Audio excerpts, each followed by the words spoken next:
Operation tiger आहे का operation गाढव आहे, येणारा वेळच काळच ठरवत. जशा प्रकारची योजना, जशा प्रकारच्या या पैशाच्या जोरावर गोष्टी करतायत, सगळे मतदार विकत घेण्याचा प्रयत्न करतायत.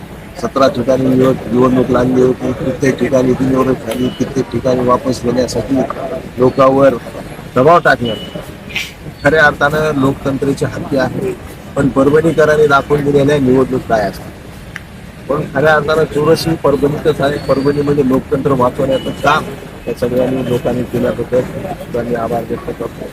आणि विशेष करून आपले उमेदवार डॉक्टर विवेक नावंदर यांच्यावर प्रचंड असे दबाव असताना सुद्धा त्यांनी सुद्धा ही निवडणूक अतिशय जिगरीने लढत आहेत. त्याबद्दल त्यांचे सुद्धा मी आभार आणि अभिनंदन करतो. सर आपण खासदार साहेबच्या बाबतीमध्ये त्यांचा काही धोंडे जेवणाचा कार्यक्रम आहे म्हणून ते आज येऊ शकले नाहीत, अशा प्रकारची माहिती मला मिळाली.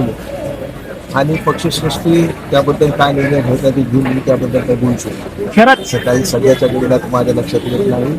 आम्ही सर्व एक संघ मिळून ही निवडणूक लढू आणि निश्चितप्रमाणे विजय आमचा झाल्याशिवाय राहणार नाही हे सुद्धा या निमित्तानं आपण सांगू शकतो. या ठिकाणी हिंगोली परभणी जिल्ह्याची ही जबाबदारी माझ्यावरती आहे तेवढं शक्य आहे.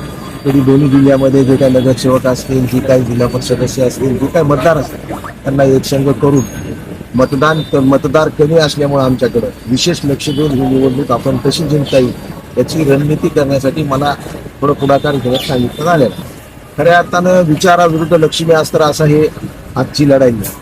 पण आता यामध्ये विचार जिंकतोय का लक्ष्मी अस्त्र जिंकतोय हे तुम्हाला काउंटिंगच्या नंतरच लक्षात येईल. सर आता कार्यक्रम लोक बोलत असतात असे की जवळचे लोक असतात त्यांना त्यांच्या नेत्याबद्दल अपेक्षा असते, पण असं काही बोलले असतील, पण असं काही नाही. आम्ही पक्षाचा एक निष्ठावान कार्यकर्ता आहे आणि पक्षाने जे काही काम दिलं ते आम्ही इमानदारीनं आदेश दिलेला आहे, काले केलेला आहे, उद्या करत असं काही तुम्हाला दिसणार नाही. जे काही होईल ते 2029 होईल. आताच त्याबद्दल मी काही वाच्यता करणार नाही. महाविकास आघाडीच्या नेत्यांनी आता तुम्हाला उपमा देण्याची भावी खासदार झाली. हे कसं आहे, स्टेजवर बोलत असताना कोणी उत्स्फूर्तपणे काही बोलू शकतं, पण सन्मानित खासदार साहेब आमच्या पक्षाचे नेते आहेत आणि खऱ्या अर्थानं त्यांच्या नेतृत्वाखालीच ही सगळी निवडणूक लढते हे सुद्धा तेवढंच सत्य.